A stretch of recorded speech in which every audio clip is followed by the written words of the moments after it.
Sallallahu ala Muhammad. Sallallahu alaihi wasallam. Man, siapapun ahabbal ilma wal ulama, yang mencintai ilmu dan para ulama. Masya Allah, dia senang ilmu, dia kejar. Ada pengajian Al-Azhar jam sekian hari A, kejar. Masya Allah. Ada pengajian malam Jumat, kejar. Dia Al-Ihsan pengajian sekian, kejar. Tapi mengajar ilmu itu tidak meninggalkan ikhtiar untuk duniawinya. Ya, jangan waktu kerja bolos kejar kajian, salah juga tuh. Tidak begitu, ada keseimbangan. Ya, Utsman bin Affan itu kaya, kerja, tapi tahu menempat kapan ngaji, kapan kerja. Dan ngajinya juga spesifik, ngaji dari Nabi. Itu Masya Allah tuh. Anda kalau buka kitab At-Tibyan fi Adab Hamalatil Quran karya Al-Imam An-Nawawi, itu semua pedagang pebisnis di era Nabi itu seimbang semua. Mereka punya jadwal kapan ngaji dengan Nabi, kapan bekerja, kapan berdagang. Dan dahsyatnya, kata Al-Imam An-Nawawi, itu malamnya itu masih tahajud konsisten. Masih tahajud loh. Dan kayanya kan di level tertinggi kan, yang ketiga, kebangetan kayanya. Kaya banget kebangetan kayanya. Masih bisa ngaji. Makanya hafal Quran.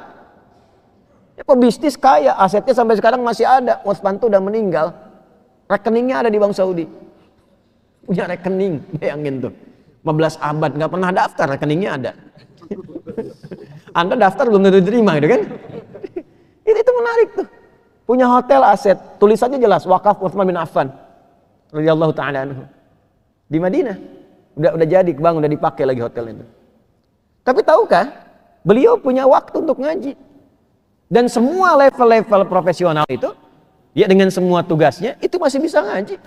Sampai ke pamannya Nabi Abbas radhiyallahu taala anhu itu masih ngaji. Beliau kan pedagang juga.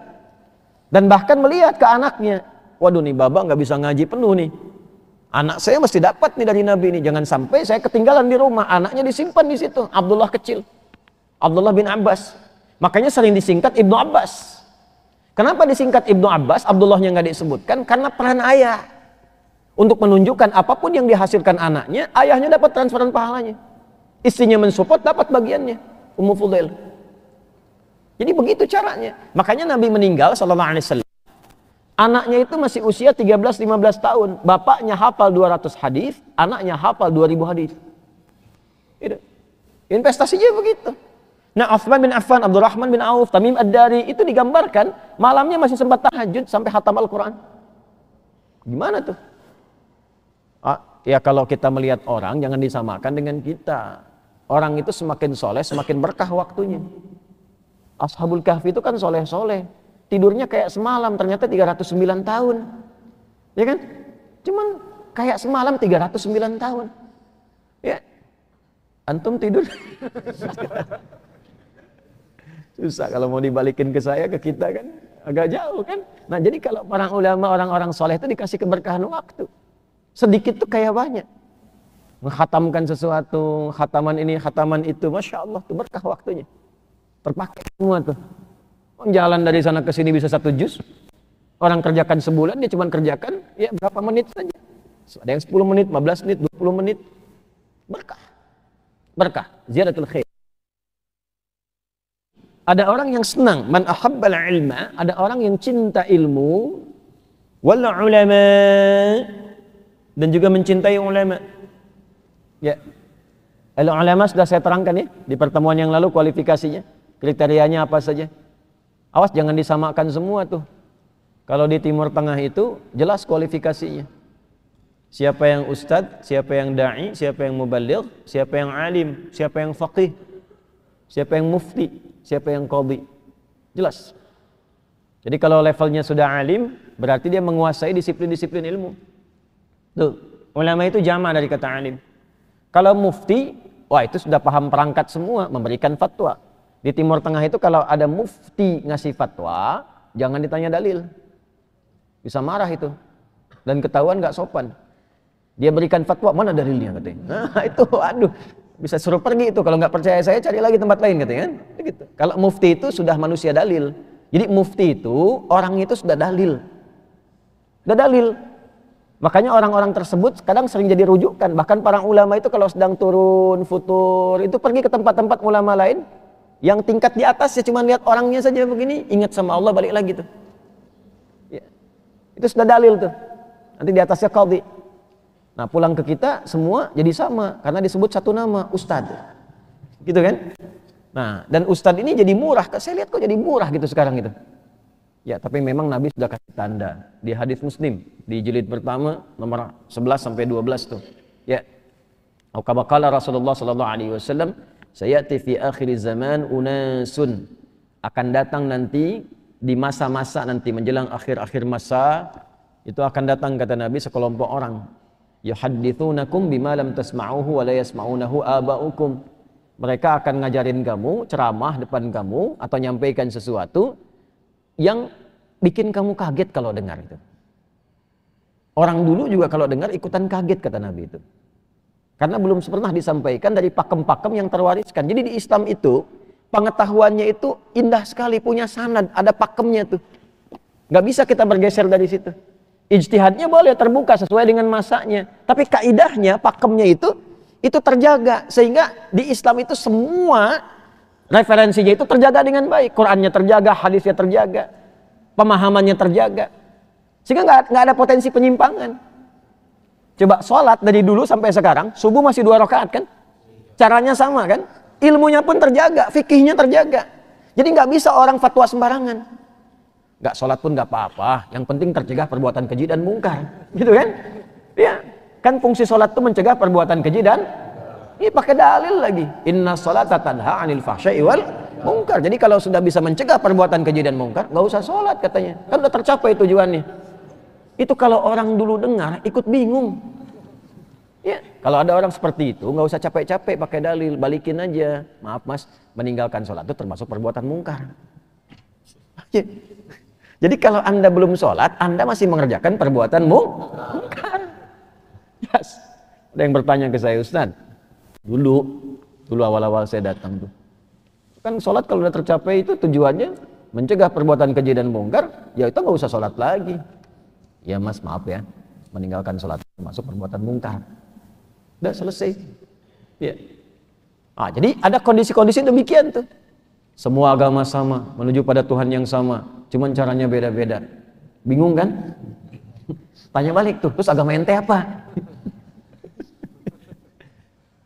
Kalau ada paham begitu tuh, oh saya juga muslim kok. Ayo, kalau begitu kalau anda menganggap semua sama, nanti kalau meninggal kamu saya bakar ya, kan semua sama. Ya, kayaknya nggak usah pakai kain kapan ya, gitu kan? Nanti saya siapin tuh, yang khusus misalnya apa tuh? Dari karung goni misalnya siapin. Kita bakar tuh. Oh enggak juga, tapi mesti, ya, berarti anda mesti milih Joni. Ya? Ya, makanya orang dengan merasa, kan Qurannya juga jelas, Quran itu sangat objektif. Jelas kok, lakum dinukum waliyadin, la ikraha fin. Hormati keyakinan orang, hormati. Kita memilih apa yang diyakini. Kalau orang tanya kita jelaskan. Kalau argumentasi sampaikan secara ilmiah. Ya, jangan mencela juga. Ya, jangan mencela, kata Quran itu jangan mencela. Kalau ditanya jelaskan. Itu toleransi paling indah dan gak usah ikut-ikutan. Muslim sholat di masjid, yang Kristen ya silahkan di gerejanya. Yang Hindu punya tempatnya sendiri, Buddha demikian, Konghucu juga demikian. Ya, silahkan aja, nggak usah ikut-ikutan. Jangan anda sholawatan di gereja misalnya, ya, atau adanya pindah misalnya. Hormati, jangan ganggu. Hormati, jangan ganggu. Kalau ditanya dijelaskan. Ya, tampilkan akhlak yang baik. Kalau sedang masak punya tetangga Kristen bagi, ada yang Hindu bagi. Kan hadisnya jelas. Anda masak baunya sampai ke tetangga, bagi kan? Walaupun ya anda tuh apa bagian akhirnya aja, walaupun cuma kuahnya. Anda makan sop ayam, kan masaknya sop ayam, dibagi kuahnya bagi tetangga, ayamnya anda makan sendiri, ya? Tetangganya tanya, kok cuma kuahnya? Hadis Nabi pak. Anda yang salah, Nabi yang jadi tersangka kan? Gitu kan? Bagi, tapi kan di hadisnya nggak pernah disebutkan kalau tetangga anda misalnya Muslim saja, kan tidak kan? Bagi. Nanti dia bertanya kan, anda bagi, pak ini ada sop ayam bu, ya. Aduh, udah diterima kan du pak, baik sekali. Bukan baik, Islam yang mengajarkan saya berbagi. Nabi Muhammad yang mengajarkan saya seperti ini, insya Allah. Besoknya dia udah assalamualaikum tuh ke rumah Anda, assalamualaikum, nggak kenal salam. Dari sop ayam dia assalamualaikum tuh kenal tuh. Mau ngembaliin panci Pak, katanya. Oh iya. Kira-kira hari Nabi Muhammad ngajarin berbagi lagi enggak? Ya, alhamdulillah. Man ahabbal ilma wal ulama, siapa yang mencintai ilmu dan ulama, ulama yang khasyah, yang dekat dengan Allah, lihat wajahnya ingat kita sama Allah, khusyuk, fatwanya enggak terburu-buru, fatwanya didasarkan ketaatan kepada Allah, ilmunya enggak diragukan. Kalau ada yang seperti itu, cintai. Orang-orang yang senantiasa menyibukkan dirinya dengan ilmu, mencintai para ulama, lam tuktab alaihi khati'atun ayyama hayatihi. Maka berpotensi kesalahan-kesalahannya pun akan terjaga, tidak dituliskan kesalahannya selama hidupnya. Nah, ini pengertiannya, ada pengertian yang lafzi, hakiki, ada pengertian maknawi. Ya, tapi kita lihat status hadisnya dulu nih. Di situ ada nomor di atasnya 3 tuh, ada footnote di bawahnya. Nah, jadi kita tahu status hadis ini. Kalau orang belajar ilmu hadis udah tahu ini pasti dhaif hadisnya, tahu udah pasti dhaif nih, atau dekat pada yang palsu. Nanti ada kitab, tulis kitabnya nih. Ini kitab kecil sekali, masuk saku aja masuk, saku jas nih masuk, kecil kitabnya, kutaib lah, kecil. Karena Ibnul Qayyim Al-Jauziyah, Ibnul Qayyim Al-Jauziyah tuh nulis kitab kecil, namanya Al-Manarul Munif fi Sahih wa Dhaif. Cahaya untuk menunjukkan yang sahih dan dhaif, pembeda yang sahih dan dhaif. Di situ beliau terangkan kaidah-kaidah yang dengar hadis saja tahu ini pasti dhaif. Ah, ini maudhu' nih, ini sahih. Dengan dengar aja, tipis, ya, tapi bahasa Arab. Dan saya lihat belum diterjemahkan tuh. Ada kualifikasinya, nanti ada ciri-cirinya tuh. Nah, yuk kita baca dulu supaya tahu ya. Dzakara Ibnul Jauzi fil Ilal. Ibnul Jauzi menyampaikan dalam kitabnya Al-Ilal wa qala, ya, dan beliau mengatakan hadza haditsun la yasihhu an Rasulillah sallallahu alaihi wasallam. Dari segi sanadnya ditelusuri hadis ini, dilihat ternyata tidak bersumber dari Nabi sallallahu alaihi wasallam. Dari penelusuran Ibnul Jauzi enggak ditemukan sanad tersambung ke Nabi, ya. Nanti kita lihat, jangan simpulkan dulu. Wa fihi Muhammad bin Amr, di dalamnya, di dalam sanad itu ada seorang bernama Muhammad bin Amr.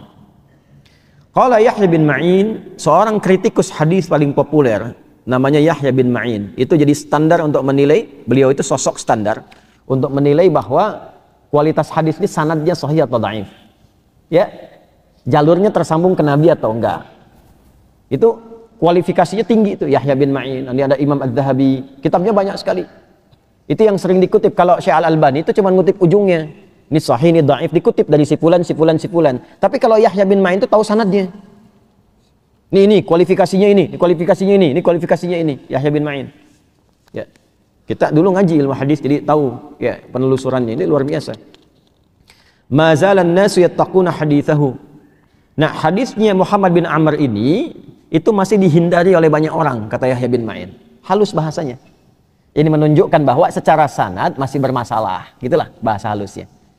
Biasanya kalau ada yang demikian, orangnya baik, tapi secara riwayat masih diragukan. Nah, ini ketatnya dalam ilmu hadis, kebaikan itu tidak menunjukkan riwayatnya harus langsung diterima. Tidak. Berilmu enggak? Betul baik. Tapi ilmunya misalnya belum kualitatif. Belum tentu diterima riwayatnya. Karena menerima ilmu itu kualifikasinya bukan hanya baik, tapi juga ada ilmunya, tersambung riwayatnya. Sebaliknya yang punya ilmu belum tentu diterima kalau nggak baik akhlaknya. Jadi harusnya tuh dua-duanya itu. Makanya riwayat nanti ada 3M namanya, 3M. Ya, 3M itu nanti ada yang mungkar, matruk, maudhu'. Bukan mencuci tangan, menjaga jarak, bukan. Ya, 3M itu hadis mungkar, matruk, dan maudhu'. Apa hadis mungkar itu? Hadis yang diingkari riwayatnya bukan karena matannya, karena perilaku orangnya. Orangnya sering menyimpang. Ya. Misal diketahui ada orang, mohon maaf ya, dia kelihatan sering berbuat menyimpang, ada yang mabuk, ada yang apa, tiba-tiba nyampaikan hadis, itu nggak diambil riwayatnya. Supaya apa? Supaya riwayatnya nggak jadi fitnah. Kok riwayat disampaikan oleh orang mabuk? Pantas begitu riwayatnya pemabuk katanya.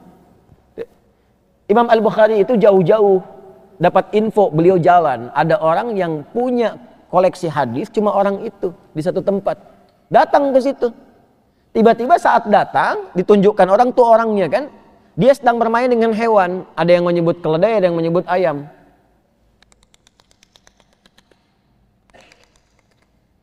Main, datang dia. Kayak mau ngasih makan, begitu datang, makanan gak dikasihkan. Nah, dibalik lagi. Gitu kan? Makanan gak dikasih. Imam Al-Bukhari balik lagi, gak diambil riwayatnya. Padahal dia punya riwayat itu. Yang nunjukkan tadi bingung, ditanya, Syekh kok pulang lagi katanya. Gak ngambil, gak jadi. Apa komen beliau? Sama hewan itu aja bohong, apalagi sama Nabi katanya. Sama hewan saja dia berdusta. Bagaimana bisa menyampaikan hadis Nabi? Dilihat tuh. Nah itu namanya nanti ada kualifikasi di wara' dan fiqh. Ya, makanya ahli hadis itu menjaga sesuatu yang bahkan mungkin bagi orang biasa itu normal, tapi bagi para ahli hadis itu nggak biasa. Ya, kayak duduk-duduk pinggir jalan misalnya tuh. Ya, itu biasa bagi sementara orang. Ahli hadis biasanya tidak melakukan itu. Dia jaga hak orang lewat supaya orang itu kalau lewat nggak canggung karena ada dia duduk di situ, di tempat yang nggak biasa duduk lah. Ya, itu kan ada jalan raya tuh. Ya, saya duduk samping itu, bikin duduknya duduk santai, bukan duduk sementara. Ya, itu sampai menjaga begitu tuh. Ya, dijaga, apalagi duduk tengah jalan tuh kan, nggak mungkin tuh. Nah, jadi ini komentarnya, teruskan dulu supaya nggak sepotong-sepotong ya. Teruskan, halaman selanjutnya. Wa ta'aqqabahu Ibnu Iraq fi tanzih ba'da dzikri kalamihi qala wa ma adhunnu Muhammad bin Amr yahtamilu mithla hadha. Ada lagi yang membela. Cuman membela kebaikannya, bukan menunjukkan kualifikasi ilmunya. Ya, siapa di antaranya? Ibnu Iraq. Ibnu Iraq berkata dalam kitabnya, ya, di dalam At-Tanzih beliau menyampaikan, aku kira itu Muhammad bin Amr itu enggak seperti yang orang-orang duga. Itu bahasa halus juga. Orangnya baik gitu kan. Nah, tapi dari segi sanad dipersoalkan. Jadi bermasalah di sanad dia. Jelas? Baik. Teruskan. Oh, tadi mungkar ya. Yang kedua matruk. Matruk itu orang yang sering banyak cerita, berdongeng. Ya, jadi nggak bisa dibedakan nanti mana hadis, mana cerita. Dan yang ketiga maudhu'. Maudhu' itu memang orang yang sengaja meletakkan hadis dinisbatkan kepada Nabi dengan motivasi yang macam-macam. Termasuk nanti ada ustadz juga ada. Dulu di masa-masa lalu membuat hadis-hadis supaya orang kembali untuk ibadah, tapi mengarang itu dinisbatkan ke Nabi ada. Sampai pedagang juga ada. Dulu ada tukang terong tuh supaya terongnya laku, dia bikin kalimat seperti hadis Zamzam. Ma'u zamzama dawa'un likullidain. Zamzam itu obat dari segala penyakit. Dia tukang terong bikin hadis, dia sebarkan bazinjan dawa'un likullidain. Terong obat segala penyakit. Supaya laku terongnya itu. Ya. Ada juga dari kalangan-kalangan yang lain, banyak hadis-hadis itu bisa ditemukan dalam kehidupan kita.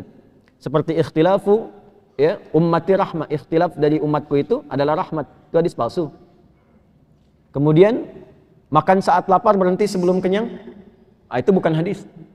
Itu cerita.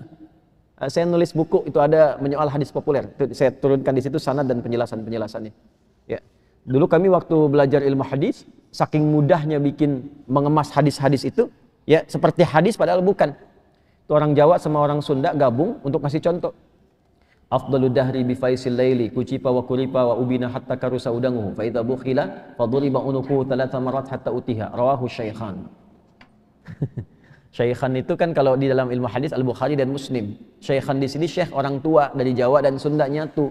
Bikin kalimat afdalud dahri, dahar yang paling afdal bi faisil laili dengan pais lele. Kucipa kasih kecap sedikit, wa kuripa tambahin kerupuk hatta karusa udanguhu sehingga terasa udangnya, wa ubina tambahin abon. Fa idza bukhila apabila kebekhilan fa duriba unuquhu maka pukullah punduknya talata marat 3 kali hatta utiha sampai utah muntah. Rahu syaikhan. Ya, jadi ini kadang ada dalam candaan-candaan untuk mengingatkan hati-hati kalau belajar yang teliti. Tapi juga menyimpulkan, jangan cepat menyimpulkan. Dhaif nih, jangan amalkan. Tar dulu cepi. Ya. Ya, cepat pikirin dulu gitu, jangan langsung disimpulkan. Ya, tes dulu. Nah ini gambarannya gitu ya.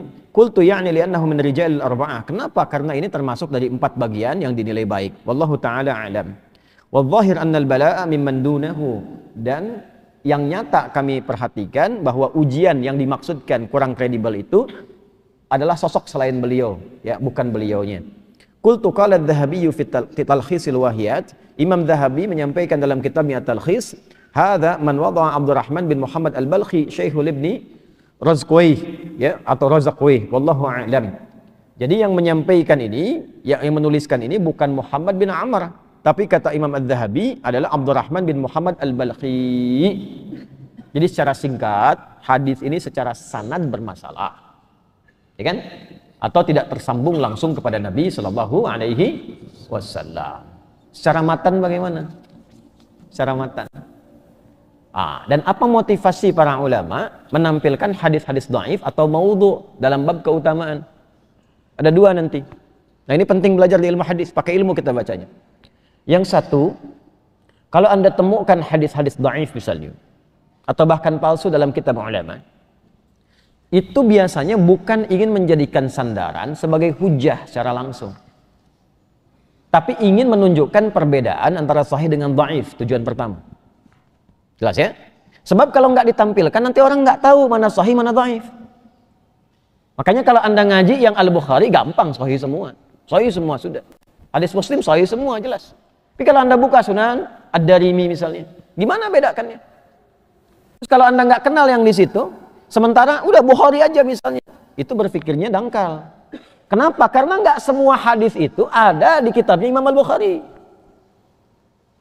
Al-Bukhari kan punya masa, punya waktu, meninggal, nggak sempat mengumpulkan semua. Yang neruskan siapa? Imam Muslim. Imam Muslim meninggal, siapa yang neruskan? Al-Hakim Naisaburi dalam Al-Mustadrak, Al-Hakim Naisaburi meninggal, siapa yang teruskan? Nggak ada. Karena itu nggak semua cakupan dalam hadis ada di Sahih Al-Bukhari. Anda i'tidal sami Allahu liman hamida rabbana walakal hamd, pengen sujud tuh, telapak tangan dulu apa lutut dulu? Cari di Al-Bukhari, sampai kiamat kurang 2 hari nggak akan ketemu. Karena hadisnya nggak ada di situ. Al-Bukhari itu tema umum. Kalau pengen ngaji hadis terkait bab fikih, buka kitab Sunan. Kitab Sunan itu kitab hadis yang disusun berdasarkan urutan fikih.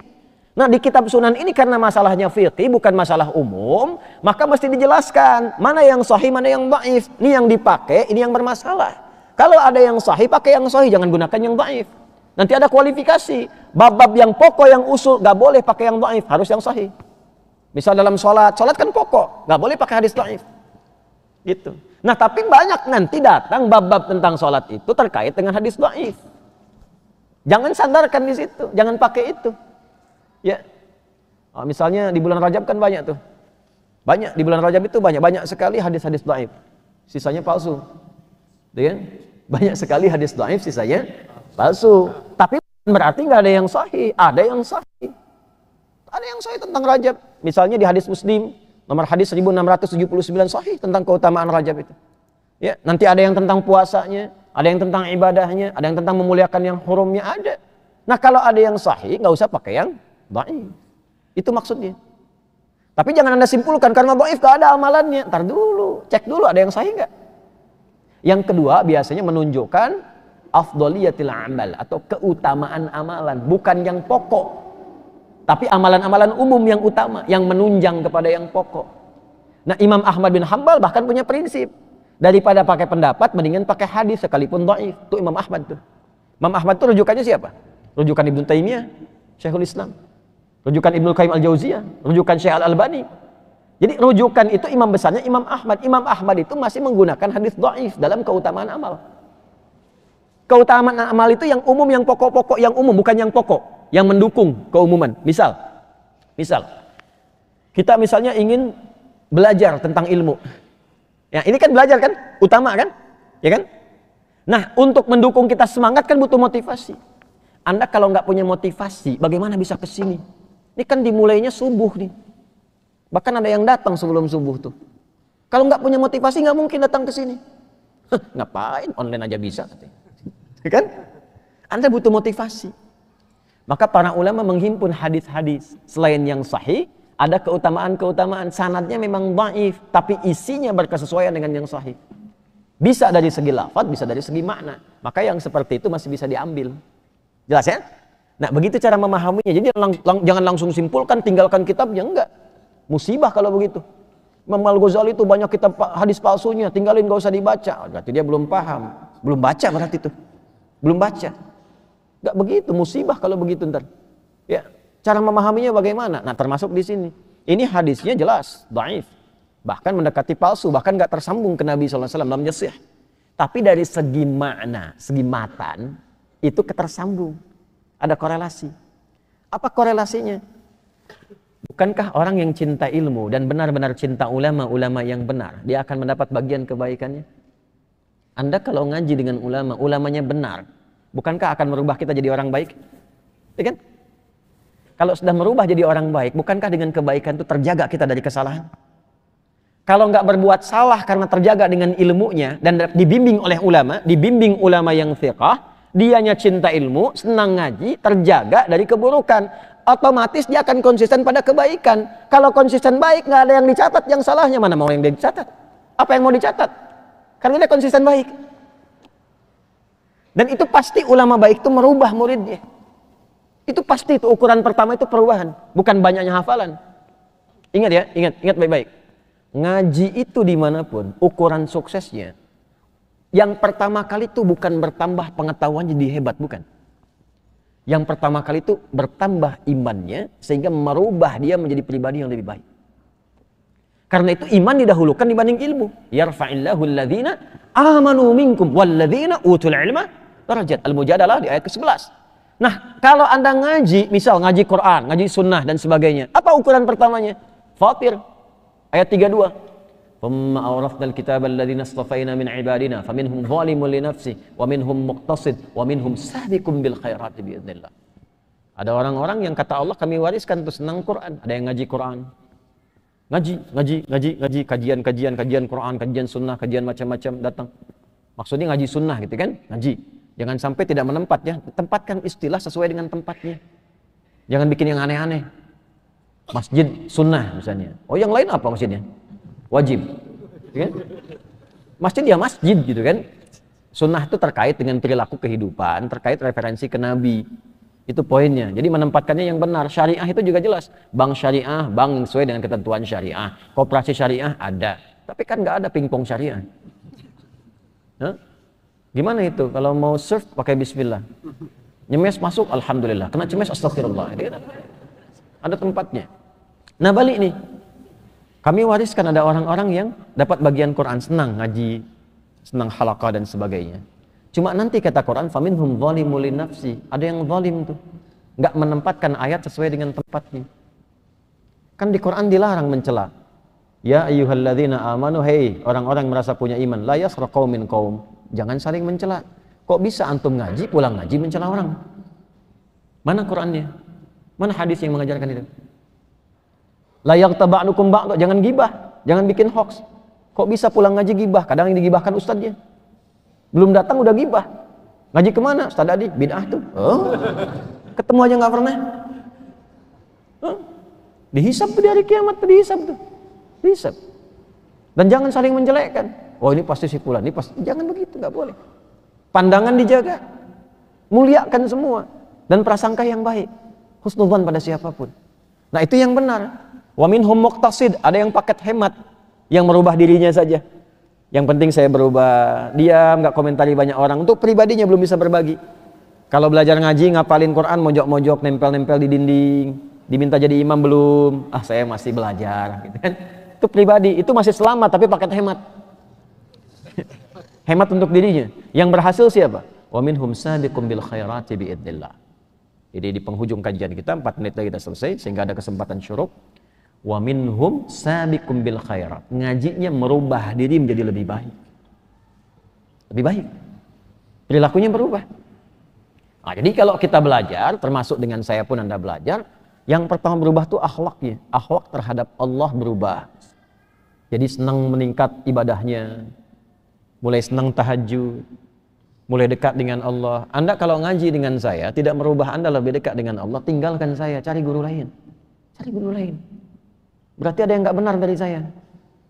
Dan yang kedua, merubah akhlak dengan sesama lebih baik, lebih tenang, senang dengan ilmu, ya kan? Menilai orang insaf, objektif. Kalau ada yang tak tepat, tidak sepakat, jangan dijelek-jelekan, tinggalkan aja, nggak apa-apa, sudah itu. Dan hormati tetap. Ya, dan jangan memutus silaturahim. Assalamualaikum, waalaikumsalam warahmatullahi wabarakatuh. Akhi, ayo minum teh sama-sama. Ayo, oke. Sama-sama bareng-bareng. Walaupun mungkin ada perbedaan.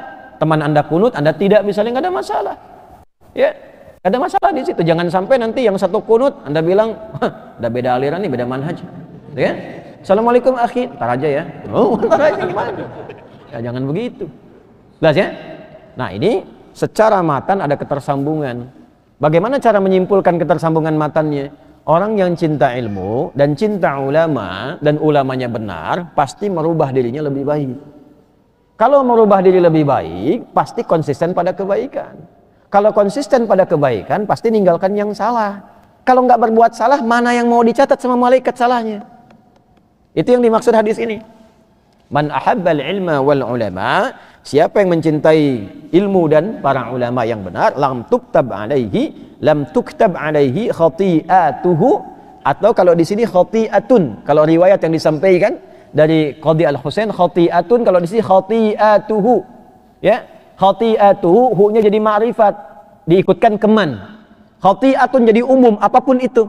Memahaminya bagaimana? Kalau orang rajin ngaji, ulamanya baik, pasti jadi orang baik. Kalau jadi orang baik, dia akan berusaha menjaga diri dari semua kesalahan yang mungkin terjadi. Itu khati'atun. Kalau khati'atuhu secara pribadi, dia menjaga diri. Itu maksudnya. Sehingga dirinya itu terjaga dari kesalahan. Kalau sudah tidak ada kesalahan, maka apa yang mau dicatat salah oleh malaikat? Nggak akan dicatat kesalahannya selama hidupnya. Maksudnya apa? Karena dia menjaga diri. Dari mana memahami seperti itu? Sama dengan hadis ini. Kalau puasa Arafah itu apa pahalanya? Puasa Arafah yang 9 Dzulhijjah apa? Tukaffiru sanatil madiyah wal baqiyah, menggugurkan dosa setahun berlalu dan setahun yang akan. Setahun berlalu kita paham lah, dengan taubat gugur tuh. Setahun yang akan datang bagaimana gugurnya? Kan belum dilalui. Gimana pahamnya? Jangan salah simpulkan, udah puasa nih 9 Dzulhijjah. Ke Al-Azhar nyolong sendal. Sendal orang tuh udah diampuni sampai setahun mendatang, udah puasa. Bukan begitu cara memahaminya. Cara memahaminya, orang ini sudah banyak istighfar seperti orang wukuf di Arafah. Dia mengoreksi diri, tobat sama Allah, tobat nasuha. Sampai besoknya yang di Arafah itu lontar jumroh, menghilangkan kesalahan, di sini menyembelih. Dia sembelih kesalahan yang digambarkan lewat perilaku hewani itu. Taubat sama Allah. Taubatnya itu menjadikan dia mencegah dari perbuatan maksiat. Jadi kalau benar puasa Arafahnya, dia tidak berbuat maksiat sampai setahunnya akan datang. Karena hasil puasanya menjaga dirinya. Nah, begitu cara memahaminya. Sama persis pemahaman itu ke hadis ini. Kalau orang cinta ilmu, cinta ulama, dia mengejar ulama, belajar dengan baik, dia jaga diri dari kesalahan. Sehingga nggak ada potensi salah yang dicatat selama hidupnya. Itu maksudnya. Jadi jangan baca, oh ini palsu nih hadisnya, tinggalin kitabnya. Udah, nggak dapat ilmunya. Jelas ya? Nah, itu yang dimaksud dengan afdhaliyatul amal, keutamaan amalan. Yang memang untuk keutamaan ini, kalau ada hadis sahih itu yang utama. Kalau tak ditemukan hadis yang sahih, maka hadis dhaif bisa jadi rujukan. Kalau tak ada hadis dhaif, setidaknya pakai logika yang benar. Emang ente udah cukup bekalnya kalau meninggal? Emang ibadahnya sudah benar sehingga nggak butuh ilmu? Emang sholatnya sudah khusyuk? Oh enggak juga kok. Nah kalau enggak juga lah ngaji lah, masa seumur hidup nggak pernah ngaji, ya kan? Umar aja ngaji, Utsman aja ngaji, dijamin masuk surga tanpa hisab. Ente nama emang Umar, ente juga Utsman. Iya, profesi sih boleh sama, tapi kan jaminan nggak ada gitu. Sallallahu ala Muhammad.